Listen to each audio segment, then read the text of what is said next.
और मुख्तार पर महाफैसले की हम बात कर रहे हैं। जी हां, थोड़ी ही देर में मुख्तार अंसारी पर सजा का ऐलान होने वाला है। कोर्ट ने उन्हें दोषी पाया है। अवधेश राय हत्याकांड में मुख्तार को दोषी पाया गया है। वाराणसी की एमपी एमएलए कोर्ट का फैसला सामने आया। अवधेश राय हत्याकांड में मुख्तार अंसारी को दोषी पाया गया। 32 साल पहले कांग्रेस नेता अवधेश राय की हत्या की गई थी। 3 अगस्त 1991 को अवधेश राय की हत्या कर दी गई थी। हथियारबंद हमलावरों ने अवधेश राय को गोली मार दी थी। जी हां, अवधेश राय हत्याकांड में मुख्तार अंसारी और 4 समेत 4 लोगों को दोषी पाया गया। मुख्तार अंसारी को इस मामले में 302 के तहत आरोप तय किए गए थे।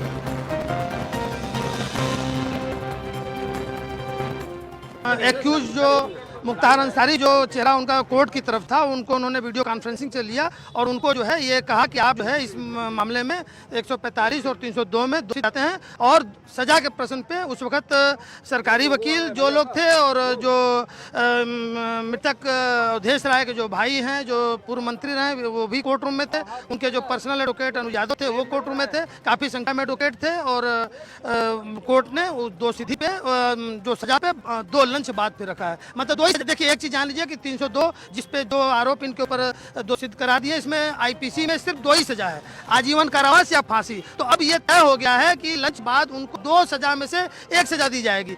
एक्यूज जो मुख्तार अंसारी जो चेहरा उनका कोर्ट की तरफ था, उनको उन्होंने वीडियो कॉन्फ्रेंसिंग से लिया और उनको जो है ये कहा कि आप जो है इस मामले में 145 और 302 में दोषित करार दिए जाते हैं। और सजा के प्रश्न पे उस वक्त सरकारी वकील जो लोग थे और जो मृतक अवधेश राय के जो भाई हैं, जो पूर्व मंत्री रहे, वो भी कोर्ट रूम में थे। उनके जो पर्सनल एडवोकेट अनुज यादव थे, वो कोर्ट रूम में थे। काफ़ी संख्या में एडवोकेट थे और कोर्ट ने दोषी पे दो सजा पे 2 लंच बाद पे रखा है। मतलब 2 सजा। देखिए, एक चीज जान लिया कि 302 जिसपे जो आरोप इनके ऊपर दोषित करार दिए, इसमें आईपीसी में सिर्फ 2 ही सजा है, आजीवन कारावास या फांसी। तो अब ये तय हो गया है कि लंच बाद उनको 2 सजा में से 1 सजा दी जाएगी, या तो आजीवन कारावास होगा या तो फांसी होगा। तो फांसी का जो सजा होता है रेयरेस्ट ऑफ रेयर केसेज में है, चूंकि एक बहुत बड़ी इनकी क्रिमिनल हिस्ट्री है। बहुत कृष्णानंद राय हत्याकांड में ये बच गए, बेनिफिट ऑफ डाउट, क्योंकि उस वक्त गवाहियां जो है जितने भी गवाह तो सही लोग थे, लेकिन इसमें अजय राय जो मृतक के भाई थे, उन्होंने पूरी गवाही दी और जम के गवाही दी, और जिसके चलते आज वो दोषित करार दिए गए हैं। और ये दोनों केस में दोषी करार का मतलब कि जो उन पे आरोप। विधायक अजय राय जी ने 5 अभियुक्तों के खिलाफ मुकदमा पंजीकृत कराया था, जिसमें कि मुख्तार अंसारी, भीम सिंह, कमलेश सिंह, पूर्व विधायक अब्दुल कलाम और राकेश नाइक के खिलाफ मुकदमा पंजीकृत कराया था। मामला ये था कि अवधेश राय जी अपने घर के बाहर खड़े थे और ये लोग वैन से आते हैं और ताबड़तोड़ गोलियां चला करके इनकी हत्या कर देते हैं। आज जब कोर्ट की शुरुआत हुई तो जज ने क्या मतलब जज ने 12 बजे का, आज के दोपहर के 12 बजे का समय नियत किया था। माननीय न्यायाधीश महोदय आते हैं और मुख्तार अंसारी को दोषी करार देते हैं और उनके सजा के लिए 2 बजे का समय नियत किया। बाकी अभियुक्तों का मामला न्यायालय इलाहाबाद में पेंडिंग है और आने समय में 2 सहयोगी मेरे साथ इस वक्त लाइव जुड़ रहे हैं मुख्तार अंसारी के इस मामले पर, जिसमें अब से कुछ देर बाद सजा का भी ऐलान हो सकता है। पंकज चतुर्वेदी मेरे साथ बनारस से लाइव इस वक्त जुड़ रहे हैं। राघवेंद्र पांडे लखनऊ से मेरे साथ इस वक्त लाइव जुड़ रहे हैं। पंकज, सबसे पहले हम रुख करना चाहेंगे आपका, क्योंकि आप बनारस में मौजूद हैं। दोष सिद्ध हो चुका है, दोषी पाए गए हैं मुख्तार अंसारी इस वक्त, लेकिन हम आपसे ये जानना चाहते हैं कि अब कुछ देर में जब सजा का ऐलान होगा, उससे पहले वकीलों का क्या कहना है? सेंटेंस के ऊपर भी आर्ग्यूमेंट होगा, कितना सजा दी जाए मुख्तार अंसारी की तरफ से? जाहिर तौर पर यह कहा जाएगा वकीलों की तरफ से कम सजा दी जाए। पंकज जी बिल्कुल, देखिए, अगर न्याय के अधिवक्ताओं की बात करें तो उनका हमेशा ये रहा है कि कठोर से कठोर सजा दी जाए। या कठोर का मतलब उनको फांसी की सजा है कम से कम, क्योंकि जिस तरीके से अदालत ने उनको सिद्ध करार दिया है, और या तो फांसी की सजा या आजीवन कारावास, इन दोनों में से एक होना तय माना जा रहा है। कुछ ही देर बाद एमपी एमएलए की कोर्ट, अपनी गौतम की जो अदालत है, वो अपना जो फैसला सुना देगी और अदालत में भी माहौल बहुत का है, मौजूद है। और दूसरी तरफ करें तो मुख्तार अंसारी ये कहा जा रहा है 32 मामला है ये, और फांसी की सजा न देके आजीवन कारावास की सजा दी जाए। तो कुल जो है मिला के कहने का ये मतलब है कि अदालत तय करेगी, अदालत क्या फैसला लेती है, इसमें क्या सजा सुनाती है, ये बहुत अहम होगा। और हमको लगता है कि 2:10 हो रहे हैं, अब कुछ ही देर बाद का फैसला इस पे आ सकता है। जी अब अभी वहां बनारस में कोर्ट के बाहर क्या स्थिति है पंकज, ये बताएं, क्योंकि पता चला था वहां काफी सुरक्षा व्यवस्था भी रखी गई है। मुख्तार अंसारी के साथ और कौन कौन है इस दौरान, इस और आरोपी? देखिए, मुख्तार अंसारी वर्चुअली जुड़े हैं, वीडियो कॉन्फ्रेंसिंग माध्यम से बांदा जेल से वो जुड़े हैं। हाँ, ये तो पता है कि बांदा जेल से जुड़े हैं, उनके अलावा भी और लोग हैं जो दोषी पाए गए हैं। देखिए, आज मुख्तार अंसारी पे जो है ना, जैसे 2 पत्रावल चली गई, भीम सिंह की और राकेश हैरी, इनका मामला इलाहाबाद हाईकोर्ट में चला है, वहां से है। आज मुख्तार अंसारी के फैसला होना है। 2 अन्य जो अब्दुल कलाम थे और एक अन्य, उनकी मृत्यु हो चुकी है। तो कुल 6 जो आरोपी थे, जो जानकारी थी, 6 आरोपी, 5 नामजद थे, एक अज्ञात था, इसमें 2 की मृत्यु हो चुकी है। 4 लोग अभी जो है मुख्यतः जो आरोपी हैं, जिन पे फैसला है अदालत द्वारा। और मुख्तार की बात करें, मुख्तार अंसारी पे आज मुख्य फैसला आना है, क्योंकि मुख्य जो आरोपी वही थे। इस हत्याकांड में लगभग 32 साल पुराना ये मामला है।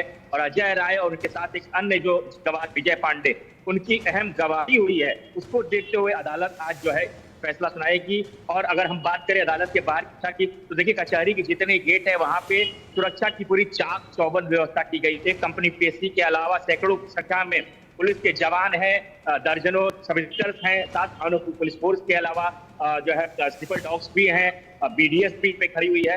कुल मिला के यहाँ पे चप्पे चप्पे पुलिस की जो है पहरेदारी है, चाक चौबंद पूरी व्यवस्था की गई है।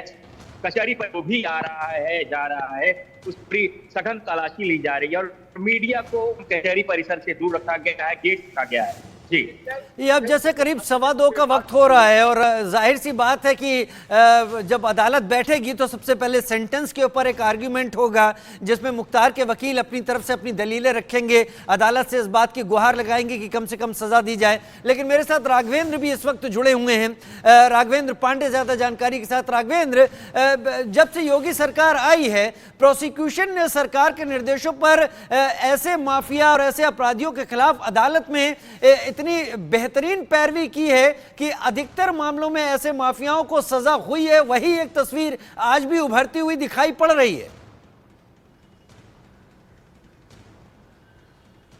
बिल्कुल राजेश, आप ठीक कह रहे हैं। देखिए, सरकारों की मंशा को प्रशासन भी समझता है और अदालतें भी समझती हैं। हालांकि इस लोकतांत्रिक देश में सुपर कौन होता है? ये सरकारें होती हैं, जो जनता से डायरेक्ट चुनकर आती हैं, जो या राज्यों की विधानसभा में बैठती हैं, और जो केंद्र की होती हैं तो लोकसभा राज्यसभा में बैठती हैं। ये जो सरकारें होती हैं यही सर्वोच्च होती हैं। ये जो जुडिशियल है ये भी सरकारों के मंशाओं को देखती है, प्रशासन भी देखता है। आप देख रहे होंगे कि इन दिनों योगी सरकार में जो भी फाइल खुल रही है, जिनके भी भ्रष्टाचार की कुंडली खुल रही है, उस पर एक्शन हो रहा है, उस पर फैसला हो रहा है, उसको लटकाया भटकाया या तारीख नहीं बदला जा रहा है। किसी के भी मैटर को आप देख लो, सोचिए कि 4 दशक का अपराध का ये पूरा काल रहा है मुख्तार अंसारी फैमिली का, लेकिन पहली बार सजा किसके कार्यकाल में मिला है? योगी आदित्यनाथ के कार्यकाल में इसी जुडिशियल ने सजा सुनाई है। बहुत बड़ी बात है। पहली बार जो ये अफजाल अंसारी है, जो सांसद था, उसको क्या, उसकी सांसदी गई और जेल में है, उसका बेटा भी जेल में, उसकी बहू भी जेल में है, और खुद मुख्तार अंसारी जेल में है, जिसने 40 साल तक उत्तर प्रदेश में विभिन्न जिलों में अपना ये अपराध करता रहा। और इसी अगर हम हत्या की बात करें, जिस अजय राय की भाई की हत्या की गई, जिसमें इन लोग 32 वर्षों से संघर्ष कर रहे हैं, लड़ाई लड़ रहे हैं।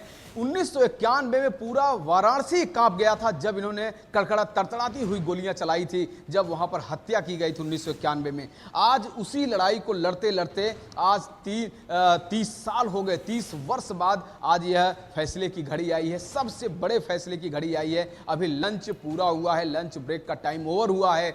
अब तुरंत इस पर निर्णय होगा, सजा पे बात होगी, जज साहब सजा पर फैसला सुनाएंगे। और एक बड़ी बात मैं आपको और बता दूं, जिस तरह से इस मुख्तार के परिवार का जो आपराधिक रिकॉर्ड रहा है, लगभग 100 मुकदमे दर्ज हैं इस पूरे परिवार पर, विभिन्न मामलों में, चाहे हत्या हो, अपहरण हो, डकैती हो, गुंडई हो, जबरदस्ती हो, जमीन कब्जा हो, भू माफिया हो, पता नहीं कितने मामले हैं, गैंगस्टर का मामला है। तो सबके बैकग्राउंड। चलिए राघवेंद्र, मैं आपको रोकूंगा। ब्रेकिंग न्यूज इस वक्त आ गई गई है। अब जो हम टीवी स्क्रीन को इस वक्त देख रहे हैं, ब्रेकिंग न्यूज की पट्टी इस वक्त चलने लगी है और खबर इस वक्त सामने आ गई है। मुख्तार अंसारी को आजीवन कारावास की सजा सुनाई जा चुकी है। बनारस में एमपी एमएलए कोर्ट की तरफ से दोषी पाया गया था।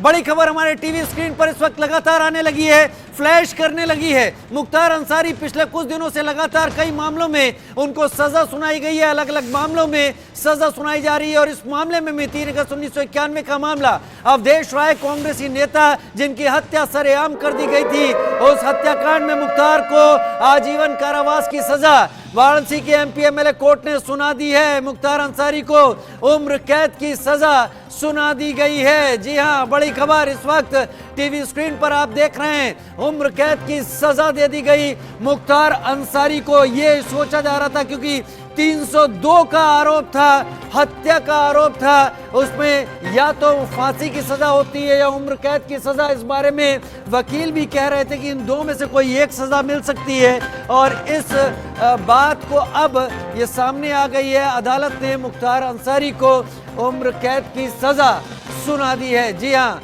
मुख्तार अंसारी माफिया गैंगस्टर, 1988 से अपराध की दुनिया में आया ये गैंगस्टर। मुख्तार अंसारी को अवधेश राय हत्याकांड में आजीवन जेल में बिताना होगा। क्या रास्ते हैं उनके लिए बताओ कि क्या अपलेट कोर्ट है, ऑनरेबल हाई कोर्ट है, ऑनरेबल सुप्रीम कोर्ट है, तो वाया अपलेट कोर्ट ऑनरेबल हाई कोर्ट जाएंगे। उसके बाद जो भी होगा कोर्ट 6 महीना और जेल में रहेंगे। टोटल क्या फैसला सुनाया? टोटल यही है कि उनको उम्र जो है जेल में बिताएंगे, उम्र कैद या जिसको आजीवन कारावास कहते हैं, वो सजा उनको 302 में दिया गया है। ऑनरेबल कोर्ट ऑफ नहीं देखिए, अब देखिए जुर्माना लगाया गया है। देखिए 1 लाख जुर्माना उसमें लगा है और 145 में 20,000 रुपया जुर्माना लगा है। और 20,000 जुर्माना नहीं देते तो 3 महीना और जेल में। तो इस जी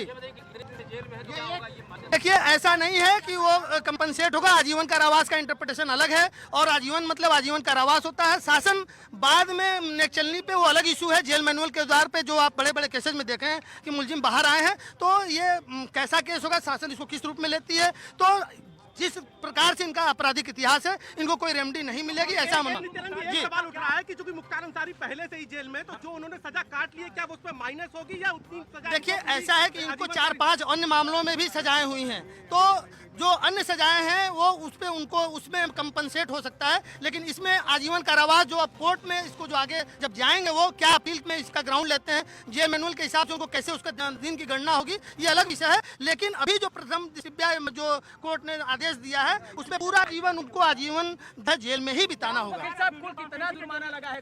1 लाख जुर्माना 302 में और एक और जो धारा थी उसमें 20,000। और यदि वो नहीं देते हैं 145 तो उसमें इनको 6 महीना और इस तरह से 3 महीना। ये कोर्ट का हर चूंकि अपराध जो उनके ऊपर साबित होता है, तो अलग अलग तो उसके पनिशमेंट होता है, वो देना होता है, तो उसमें अलग अलग उनको पनिशमेंट सुनाया गया। बड़ी अदालत में भी जाने का रास्ता एकदम खुला हुआ है। इस देश में भारतीय संविधान के अनुसार, आईपीसी के अनुसार हर व्यक्ति को अपीलेट राइट है। ऑनरेबल हाई कोर्ट है, ऑनरेबल सुप्रीम कोर्ट है, तो अपील के राइट आपको है। वो भी मुलजिम है, उनको भी राइट है, वो हाई कोर्ट जा सकते हैं। कितने दिनों में आपकी समय अवधि होती है जब आप हाई कोर्ट जा सकते हैं, उच्च अदालत जा सकते हैं? देखिए, ऐसा है कि एक टाइम लिमिटेशन होता है, उस लिमिटेशन में वो जाएंगे और उनके वकील का विषय है, कब वो जाते हैं, क्या देखते हैं। अभी क्या मुख्तार के वादी मतलब बचाव पक्ष की ओर से वकील वहाँ मौजूद थे? जी, उनके तरफ से अनुज यादव और विकास सिंह और तमाम लोग मौजूद थे। एडीजीसी जो थे वो थे विनय सिंह जी थे, डीजीसी पूर्व आलोक शुक्ला थे। 4 लोगों ने आर्गुमेंट किया उनके तरफ से, मतलब अभियोजन की तरफ से, और उनके पर्सनल। मुख्तार क्या वीसी के जरिए जुड़ा था? हाँ, वीसी उनका चेहरा दिखा था और वो जो थे अपने को बेगुनाह, जैसा हर मुलजिम कहता है, अपने को बेगुनाह बता रहे थे। कोर्ट ने उस चीज को संज्ञान में नहीं लिया और उनको आजीवन कारावास की तरह मुख्तार का रोते हुए भी नहीं, रोते हुए नहीं। उन्होंने एक चीज कहा कि मेरी उम्र ज्यादा हो चुकी है और उम्र ज्यादा हो चुकी है, तो लिहाजा उनको कम से कम सजा। मुख्तार क्या अपनी उम्र का हवाला दिया आज? क्या कहा मुख्तार ने?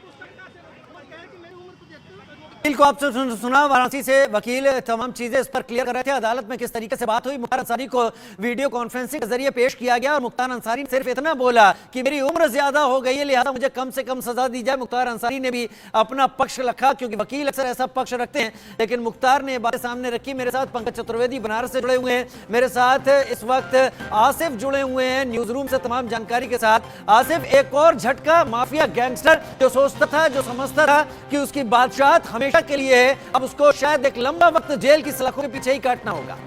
देखिए, जाहिर तौर पर लंबा वक्त काटना पड़ेगा अर्जू, क्योंकि सुप्रीम कोर्ट के 3 जजेस बेंच का फैसला है, जिसमें सुप्रीम कोर्ट ने कहा है कि अगर किसी को उम्र कैद की सजा सुनाई जाती है तो उम्र कैद का मतलब उम्र कैद होता है, यानी जब तक वो जीवित रहेगा जेल की सलाखों के पीछे रहेगा। चूंकि मुख्तार अंसारी को 302 में कन्विक्ट किया गया था, यानी 302 में कन्विक्ट किया गया था, जिसमें मैक्सिमम सजा फांसी की थी और मिनिमम सजा उम्र कैद की थी। चूंकि बढ़ती मुख्तार की उम्र का हवाला दिया गया, कोर्ट इस बात से भी राजी नहीं हुआ। हालांकि कोर्ट ने इसे रेयरेस्ट ऑफ द रेयर नहीं माना। अगर रेयरेस्ट ऑफ द रेयर मानता तो कोर्ट फांसी की सजा जरूर सुनाता। डिटेल जजमेंट के ऑर्डर की कॉपी के बाद ये समझ में आएगा कि रेयरेस्ट ऑफ रेयर क्यों नहीं माना, आखिर वो आधार क्या थे। लेकिन एक बात तय है कि मुख्तार अंसारी जब तक जिंदा रहेगा जेल की सलाखों के पीछे रहेगा, अगर उसे ऊपरी अदालत से कोई राहत नहीं मिलती है। आशीष आप किस जरिए समझना चाहेंगे, क्योंकि आप लंबे वक्त से लीगल कवर कर रहे हैं, चीजों को बहुत बेहतरीन तरीके से समझते हैं। ऐसा कई यहाँ पर पत्रकार पूछते देखे और इस पर जनता को भी भ्रम रहता है, आजीवन कारावास को किस तरीके से समझा जाए? देखिए, मैंने जैसा राजीव अभी कहा कि सुप्रीम कोर्ट के जज, एक मिनट आशीष आपको रोकेंगे। आशीष ये पहला इधर उधर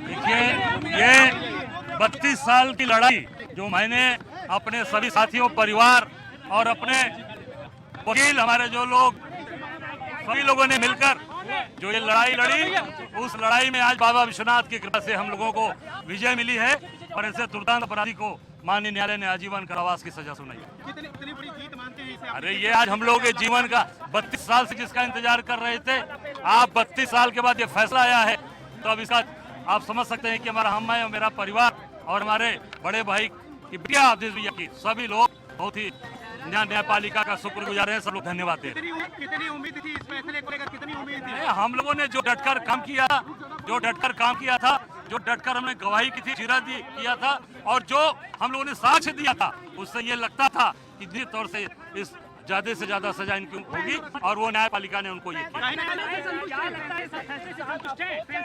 बिल्कुल, न्यायपालिका ने पूरी तरीके से जबरदस्त तरीके से निर्णय दिया है। हम न्यायपालिका के निर्णय का स्वागत करते हैं। निश्चित तौर से लड़ने वाला आदमी चाहिए, लड़ेगा, जो खड़ा रहेगा वो निश्चित माफियाओं से, अपराधियों के खिलाफ लड़ा रहेगा। और हम सब लोग, चाहे कोई सरकार रही हो, हम 32 साल से लड़ाई की लड़ रहे हैं।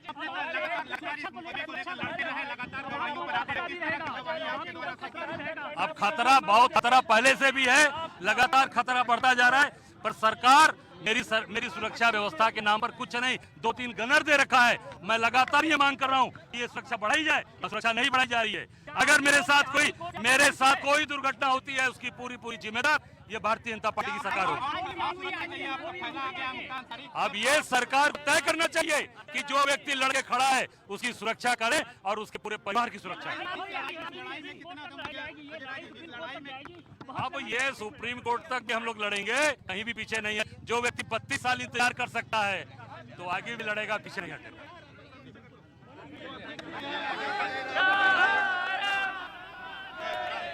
कांग्रेस नेता अजय राय अपने भाई अवधेश राय हत्याकांड को लेकर बता रहे थे कि उन्होंने इतनी लंबी लड़ाई लड़ी है और आगे लड़ने के लिए तैयार हैं अगर ये मामला ऊपरी अदालतों में जाता है। आशीष मेरे साथ इस वक्त जुड़े हुए हैं। आशीष, मुख्तार अंसारी को लेकर और उसको पिछले कुछ दिनों में हुई सजा को लेकर भी जो लोग हैं वो ये मानते हैं कि माफिया पर एक एक्शन होता हुआ दिख रहा है, लेकिन अगर उम्र कैद की सजा की बात की जाती है तो इसे समझने में आज भी जनमानस थोड़ा सा भ्रमित होता है। इसको साफ करें।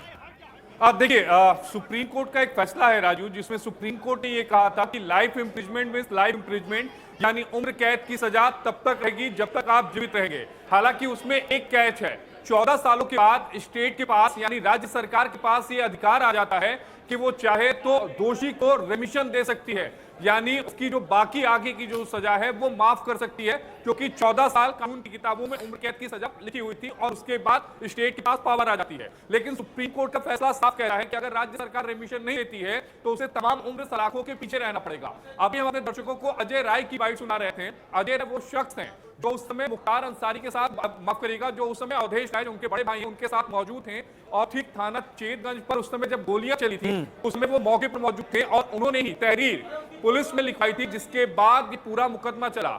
सीआईडी जो थी जिसने इस मामले में जांच की थी 1991 में, उसने चार्जशीट फाइल कर दी थी।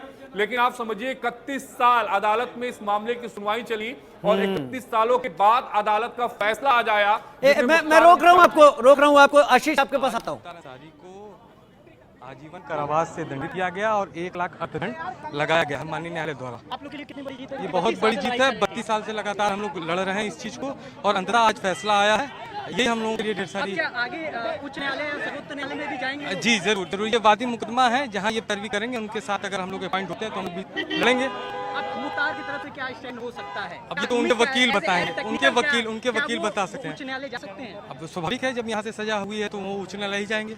आजीवन कारावास हो जी, गया, 1 साल जो दंड जी, हुआ है, जी। किस तरीके से इसका विस्तार होगा? किस तरीके से विस्तार, ये यहाँ से इनको सेशन न्यायालय से आजीवन कारावास हुआ है, ये अपील के लिए हाईकोर्ट जा सकते हैं। इनके लिए मतलब रास्ता खुला हुआ है। जी हाँ, एक वकील हो गया ना, बोल दीजिए विकास सिंह।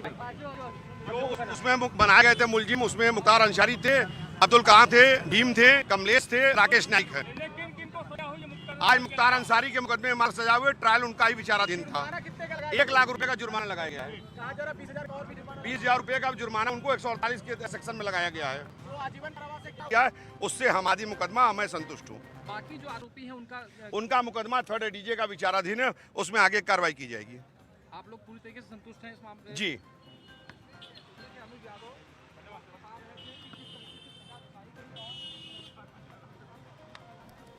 अभिषेक सिंह मेरे साथ लखनऊ से लाइव जुड़े हैं तमाम जानकारी के साथ। अभिषेक, एक और ऐसा बड़ा फैसला जिस पर उत्तर प्रदेश सरकार गर्व कर सकती है और कह सकती है कि उसने प्रोसिक्यूशन के जरिए बेहतरीन दलीलें अदालत के सामने रखवाई, जिसमें यह फैसला सामने आया।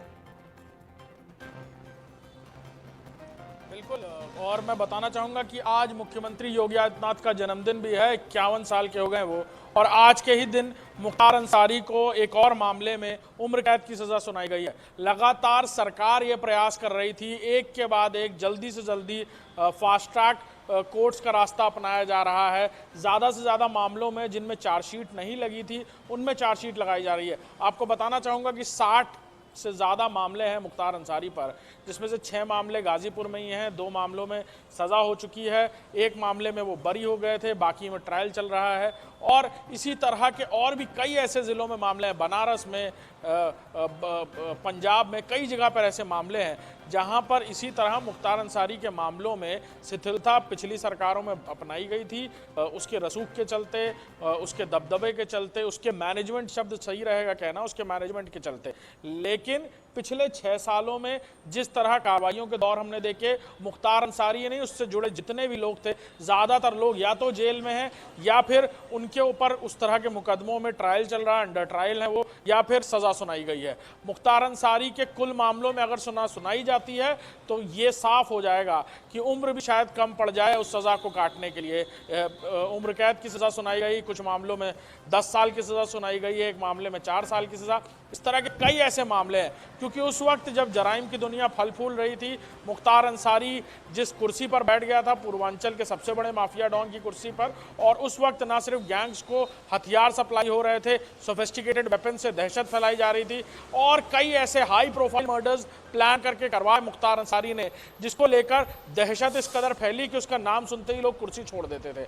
लिहाजा एक वो वक्त था और आज वक्त है जब मुख्तार अंसारी नहीं, ऐसे सभी माफिया डॉन्स या तो जेल में हैं या कहीं दुबक कर बैठे हुए हैं। तो ये साफ हो रहा है, कार्य प्रणाली में बदलाव आया है, सरकार का सख्त रवैया है, कोर्ट का भी जैसा रवैया है वो हम देख रहे हैं। कोर्ट भी पूरी तरह सरकार की उस जीरो टॉलरेंस नीति के तहत कोर्ट भी अब अपना रवैया साफ कर रही है इस तरह के मामलों में। सेशन कोर्ट भी इस तरह की हार्ड सजाएं लगातार सुनाती हुई नजर आ रही है, खासतौर पर इस तरह के माफिया डॉन्स अपराधियों के मामलों में। और देखना होगा कि आगे जो मामले हैं अंडर ट्रायल मुख्तार अंसारी के को लेकर या उनसे जुड़े लोगों को लेकर, उस पर किस तरह के फैसले आने वाले वक्त में देखने को मिलेंगे। अभिषेक, ये एक शुरुआत की तरह माना जा सकता है। मुख्तार अंसारी को लेकर इस तरह का जो फैसला सामने आया है, अदालत ने जो दलीलें रखी गई उनके आधार पर यह फैसला दिया है, लेकिन एक शुरुआत इसलिए कि इसके बाद अभी हाई कोर्ट है, उसके बाद सुप्रीम कोर्ट तक मुख्तार अंसारी जा सकता है। तो यानी अलग अलग जगह पर भी उतनी पुख्ता दलीलें प्रोसिक्यूशन को रखनी होंगी अदालतों के सामने आगे, अगर मुख्तार बढ़ता है तो। बिल्कुल, अगर बात की जाए आगे फर्दर अपील की, तो हर एक शख्स का संवैधानिक अधिकार है नागरिक होने के नाते देश का कि वो आगे किसी भी फैसले को लेकर बड़ी अदालतों में जा सकता है, अपील कर सकता है। लेकिन जो सर्कमस्टेंशियल एविडेंस हैं वो वैसे ही रहेंगे, कोर्ट का सुनाया फैसला भी उसके साथ है। और उस तरह कई सारे बार इस तरह के मामलों में जहां गवाह हॉस्टाइल हो जाते थे, जहां गवाह पहुंचते नहीं थे, कई बार अपनी गवाही से पलट जाते थे और कई बार किसी एक्सीडेंट में जान गंवा देते थे। कृष्णानंद राय हत्याकांड का भी आप जिक्र इस बारे में कर रहे हैं। फैलाई जाती थी बिल्कुल, क्योंकि उस मामले में वो बरी हैं, उनको ऑडियो टेस्ट नहीं ले जाया क्योंकि संवैधानिक अधिकार है, ऑडियो टेस्ट नहीं दिया, लिहाजा वो मैच भी नहीं किया या उनके पास एविडेंस सर्कमस्टेंशियल नहीं मिल पाए, लिहाजा वो बरी हैं उस मामले में। इसीलिए इस तरह के और भी कई सारे मामले हैं जिसमें गवाह वहां नहीं पहुंचे, कई बार गवाह मौके से पलट गए, कई बार गवाहों ने गवाही देने से इनकार कर दिया क्योंकि वो रसूख उस वक्त था, वो डर, वो दहशत उस वक्त थी लोगों के मन में कि अगर वो गवाही दे देंगे तो उसके बाद कोर्ट से बाहर निकलेंगे तो उनके साथ कोई दुर्घटना हो सकती है। और अगर वो जाएंगे पुलिस के पास भी तो पुलिस की भी मदद उतनी ही मिल पाएगी, क्योंकि मुख्तार अंसारी का एक वक्त ऐसा माहौल हो गया था कि वो जिसको चाहता था, जहाँ चाहता था वहाँ वो शिकार कर लेता था उसका। और घटना में शामिल जो लोग होते थे उनके ऊपर भी बहुत हार्ड कार्रवाइयाँ नहीं देखने को मिलती थी। और आज एक वक्त है कि लोग नाम लेने से भी डर रहे हैं, लोग साथ में जो रहा करते थे वो भी बचने की कोशिश कर रहे हैं। तो ये साफ हो रहा है और कोर्ट का रवैया बिल्कुल साफ है कि इस तरह के मामलों में जहां पर सर्कमस्टेंशियल एविडेंसेस हैं, जहां गवाह मौजूद है, जहां जिरह ठीक से हो रही है, सारी बातें समझ में आ रही हैं, वहां कोर्ट बिल्कुल भी देरी नहीं लगा रही है फैसला सुनाने में। ठीक है, तो हम अपने दर्शकों को बता दें कि अब से कुछ ही देर पहले फैसला सामने आ गया है। मुख्तार अंसारी को उम्र कैद की सज़ा सुना दी गई है। पहले दोषी पाया गया था, 2 बजे के करीब का वक्त तय किया गया था जब सज़ा सुनाई जानी थी, क्वांटम ऑफ सेंटेंस के ऊपर जिरह हुई। उसके बाद करीब 2:15 बजे का वक्त था जब ये ब्रेकिंग न्यूज़, बड़ी खबर सामने आ गई कि मुख्तार अंसारी को वाराणसी के MP MLA कोर्ट ने उम्र कैद की सज़ा सुनाई है, आजीवन कारावास की सज़ा सुनाई है। 1991 के अवधेश राय हत्याकांड के मामले में, जिस मामले में उनके भाई अजय राय ने ही तहरीर दी थी और अजय राय एक ऐसे गवाह के तौर पर बने रहे जिन्होंने 32 साल तक अपनी पुख्ता गवाही बनाए रखी और 32 साल का इंतज़ार किया। आखिरकार 32 साल बाद मुख्तार अंसारी को वो सज़ा मिली जिसका वो हकदार था। तस्वीरों में आप मुख्तार अंसारी को देख रहे हैं जो इस वक्त बांदा जेल में बंद है, जिसकी पेशी वर्चुअली हुई थी, ऑनलाइन जिसकी पेशी हुई मुख्तार अंसारी की। तो मुख्तार अंसारी को अवधेश राय हत्याकांड में उम्र कैद की सजा। हरेंद्र चौधरी हमारे साथ लाइव आप ज्यादा जानकारी के साथ जुड़ गए हैं। हरेंद्र जी, मुख्तार एक ऐसा शख्स जिसका दबदबा होता था पूर्वांचल के क्षेत्र में, और आज जब फैसला सुनाया गया तो अपने वकीलों से हटते हुए उसने ये बात की कि क्योंकि उसकी उम्र ज्यादा हो चुकी है लिहाजा उसे कम सजा दी जाए। 1991 में जब यह हत्याकांड सामने आया था तब ये डे लाइट हत्याकांड था और बताया गया था कि मुख्तार अंसारी बेखौफ रहा करता था। उस मुख्तार अंसारी में सजा के दिन आज काफी परिवर्तन दिखाई पड़ा। बिल्कुल राजीव, देखिए जब पिछली तारीख को जब ये सुनवाई हुई थी तो जब ये फैसला सुरक्षित रख लिया गया था तो उस वक्त ये तय माना जा रहा था कि इस पूरे मामले में मुख्तार को जो है दोषी करार दिया जाएगा। और आज जिस तरह से सुनवाई, आज फैसले का दिन था, कोर्ट में जब प्रक्रिया शुरू हुई उसके बाद ये इस बात को तय किया जाता है कि मुख्तार जो है और भीम सिंह जो उसमें दोषी करार दिए जाते हैं और दोपहर बाद लंच के बाद सजा का ऐलान होगा। तो उस वक्त ही मुख्तार और मुख्तार के वकीलों की तरफ से ये आखिरी समय पे ये कोशिश की जा रही थी कि कैसे भी जो सजा को कम करने की कोशिश की जाए, दोबारा ज़िरह की बात वहाँ पे कही गई थी। लेकिन चूंकि एक बेहद गंभीर मामला था और एक हीनियस क्राइम के तौर पे इसको लिया गया था। एक राजीव, इसमें सबसे अहम जानकारी देखिए मैं आपको देना चाहूँगी, एक ऐसा मामला भी कहा जाएगा इस पूरे मामले में अमूमन देखा है कि जब कोई भी वारदात होती है पुलिस में मामला दर्ज होता है, उसमें पुलिस की जांच की जाती है, तो केस डायरी तैयार की जाती है। इस हत्याकांड के बाद भी एक केस डायरी तैयार की गई थी, उस केस डायरी को गायब कर दिया गया था और उसके लिए एक वाराणसी में एक अलग से मुकदमा दर्ज किया गया था। तो ये अपने आप में एक अनूठा मामला कहा जाएगा। बगैर केस डायरी के ये पूरा जो कोर्ट की प्रोसीडिंग है वो पूरी हुई है और उसके बाद ये सजा का ऐलान किया गया, सजा तक ये मामला पहुंचा है। और चूंकि अवधेश राय उस वक्त बहुत रसूखदार व्यक्ति, जो न सिर्फ वाराणसी के बल्कि तमाम जो पूर्वांचल के जो इलाके वहाँ पे उनका खासा रसूख होता था, चाहे वो रेलवे की ठेकेदारी हो या फिर तमाम अलग अलग जो काम हो, जो अपने बाहुबल और रसूख के चलते वो लेते थे। सीधे तौर पर मुख्तार उनको चुनौती मानता था। और चूंकि पूरे गठजोड़ को अगर राजीव समझने की कोशिश करें, ये जो पूरा गठजोड़ था ब्रजेश सिंह, मुख्तार अंसारी और अवधेश राय को लेके, अवधेश राय का जो प्रोटेक्शन जो था और तमाम ऐसी जो चीज़ें जो कानूनी तरीके से उसको जायज़ नहीं ठहराया जा सकता, उसमें ब्रजेश सिंह को जो संरक्षण होता था, तो मुख्तार से अदावत इसी बात को लेके थी और इसी के चलते इस हत्या को अंजाम दिया गया था। ये पहली बार इस हत्याकांड के जरिए मुख्तार ने गाजीपुर और जो मऊ, जो उसका जो सिक्योर जोन माना जाता था, उस टेरिटरी में ही वो तमाम जो ऐसी जो वारदातों को अंजाम उस वक्त तक देता रहा था, उसके बाहर निकला। वाराणसी में इस जघन्य हत्याकांड को अंजाम दिया था। 3 अगस्त 1991 की घटना थी। 32 साल से कोर्ट की प्रक्रिया चली और आज आखिरकार अंजाम तक ये मामला पहुंचा है और सजा का ऐलान हुआ है। जी राजीव, आपने बड़ी खास बात कही है कि पहली बार वो अपनी सेफ टेरिटरी से बाहर निकला था, यानी एक तरीके से मुख्तार अंसारी ने उस दौरान में पूर्वांचल में उभर रहे तमाम लोगों को चुनौती मानते हुए खत्म करने की कोशिश की थी और इस कोशिश में उसने अवधेश राय हत्याकांड को अंजाम दिया। और नियति देखी है कि आज उसको हाथ जोड़कर यह कहना पड़ा कि मेरी उम्र ज्यादा हो गई है, लिहाजा मुझे सजा कम दी जाए।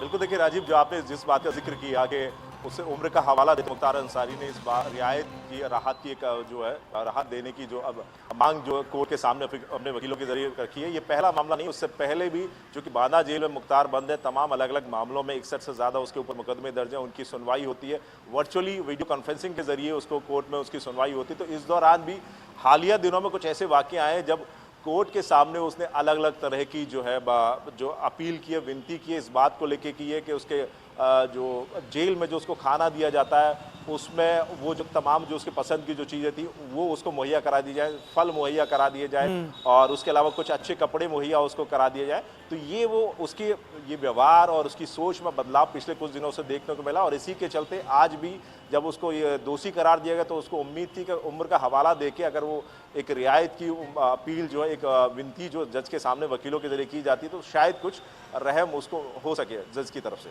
जी हरेंद्र जी, ये जो फैसला आया है, अभी यही बात मैं कर रहा था, ये जो फैसला आया है जिसमें मुख्तार को उम्र कैद की सजा सुनाई गई है, जाहिर सी बात है सबका हक है कि अगर ऊंची अदालत में जाएं, लेकिन यहाँ पर प्रोसिक्यूशन एक तरीके से वो रवैया जो अब तक कहा जाता था, क्या सरकार बदलने के बाद प्रोसिक्यूशन की दलीलों में, उनको रखने के तरीकों में क्या कोई बड़ा आमूलचूल परिवर्तन आप देखते हैं, समझते हैं, जिसके चलते अदालतें इस तरह का फैसला दे पा रही हैं जहां पर प्रोसिक्यूशन पुख्ता तरीके से चीजों को रख रहा है, एक सबूत अकाट्य रख रहा है?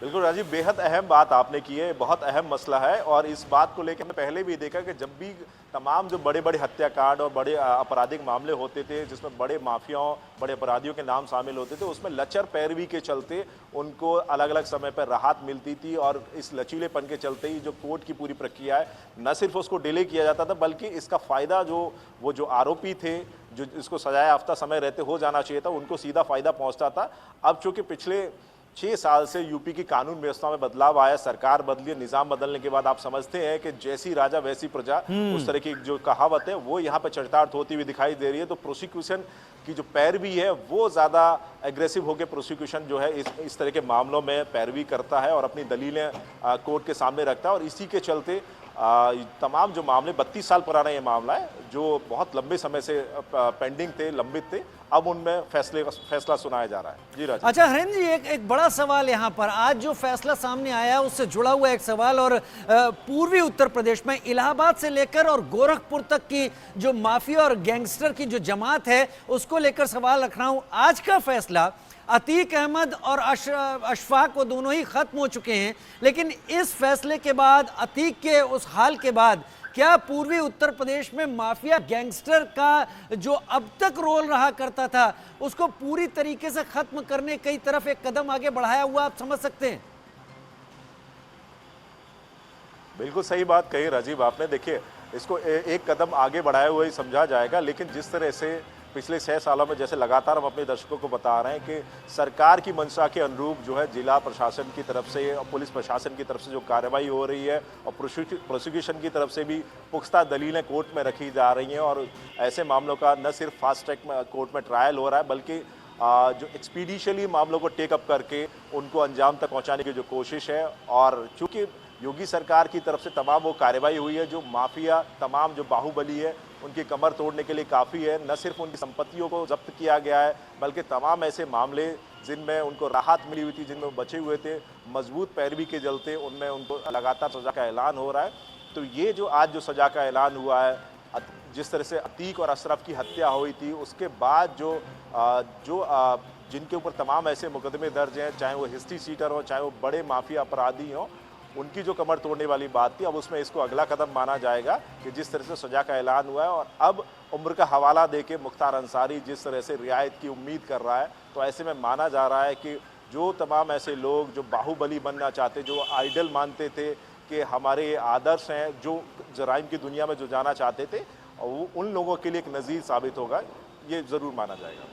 ये ज़रूर माना जाएगा, उन लोगों के लिए नज़ीर साबित होगा जो फैसला आया है। और कम से कम इसके चलते पूर्वांचल में जो पनप रहे माफिया हैं, जो गैंगस्टर हैं, उनके ऊपर एक लगाम लग पाएगी। जो संदेश निकल कर आया इस फैसले के बाद कि प्रोसिक्यूशन इतनी बेहतरी से अपनी बातें अदालत के सामने रख सकता है जिससे ऐसे माफियाओं को सज़ा दिलवाई जा सकती है। लेकिन हरेंद्र जी, कहीं बहुत एक चीज़ ज़रूर सालती है। खैर, ये सारी चीज़ें अदालत के विवेक पर हैं कि वो क्या फैसला सुनाती है, लेकिन लग रहा समय जिस पर अदालतें भी कई बार सवाल उठाती हैं, ये 32 साल का समय क्या एक